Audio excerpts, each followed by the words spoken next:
Hello, and welcome to my presentation of Disconnected, how being always on our phones hurts the people closest to us. My name is Diana Hubbard-Bates, and I'm going to be presenting this to you. Um, I wanted to open this up by saying that we live in the most connected time in human history, and yet most of us have never felt more alone. We reach for our phones hundreds of times a day, scrolling through endless feeds, but often miss the moments happening right in front of us. I have 4 kids, and I'll admit I'm guilty of this too. After a long day of being a mom, a wife, working a full-time job, my phone kind of feels like my private time. But sometimes it costs way more than it needs to.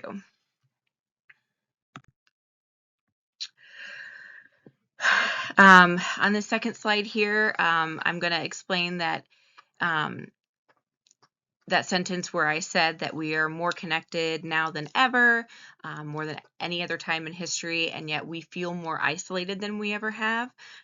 Being always on our phones isn't just a habit anymore. Psychologists describe this as a behavioral addiction. Studies show that the average person checks their phone about 150 times a day. Notifications trigger dopamine in us, in our brains, and they give us small bursts of pleasure or happiness, the same chemical linked to gambling or even sometimes drug use.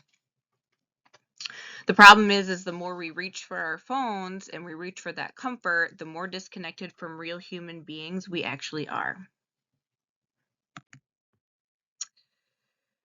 In my experience, I've researched this quite a bit because I do have teenagers who are addicted to their phone, and social psychologists have found that even the presence of a phone on the table, or if you're doing something important where you're at, um, and not even picking it up or using it, but it can reduce the depth of conversations because you're so concerned about what's going to be happening on your phone that you're not experiencing that real human connection.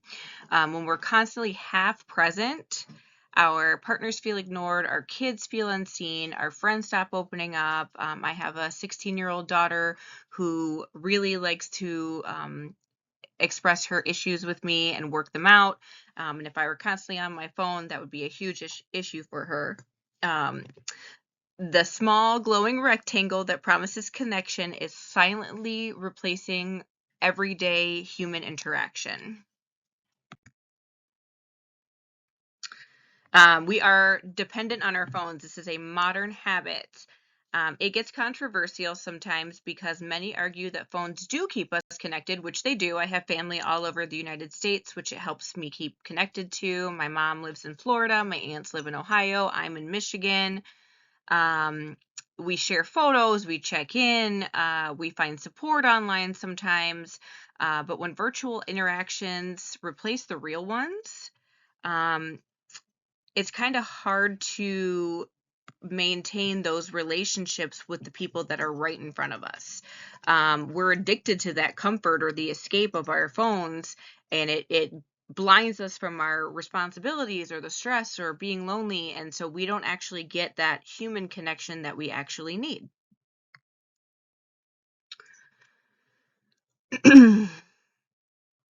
So my biggest issue was that I used to tell myself that after a long 8 hours a day of work. I'm a dean at a public high school. I feel like I deserve this break. I deserve this alone time. It's quiet time. It'll just be a couple minutes. I'll be fine.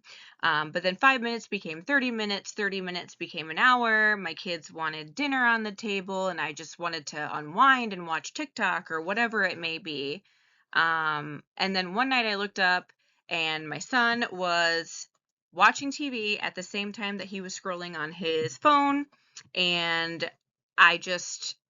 it really hit hard because I don't want him to grow up in a society where they don't play outside like we did as kids, and where he doesn't have that human connection with any other person or any other kid his age besides at school. Like, that just wasn't okay with me. I wasn't giving my kids and my family the attention that they deserved or they needed. Even though I was physically there, I was preoccupied with other things.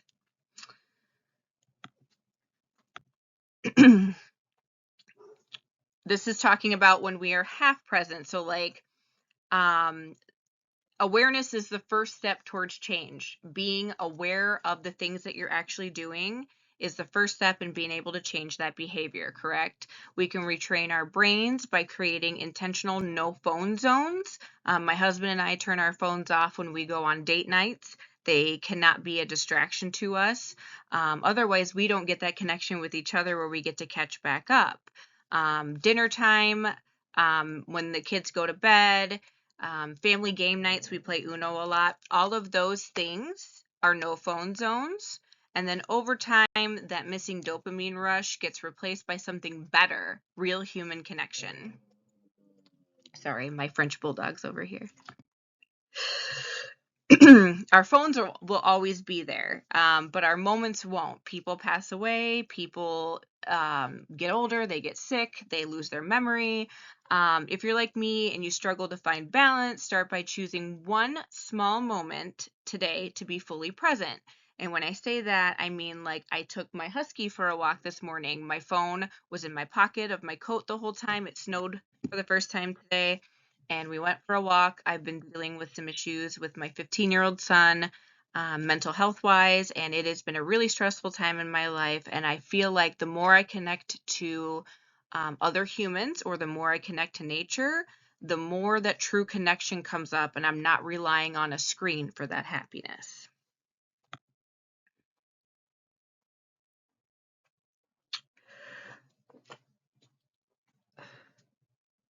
This is just reiterating what I just said a couple minutes ago. The 5 minutes became 30. I wasn't physically connected to the people in front of me that deserved my attention. And I just needed to put my phone down for a little bit longer.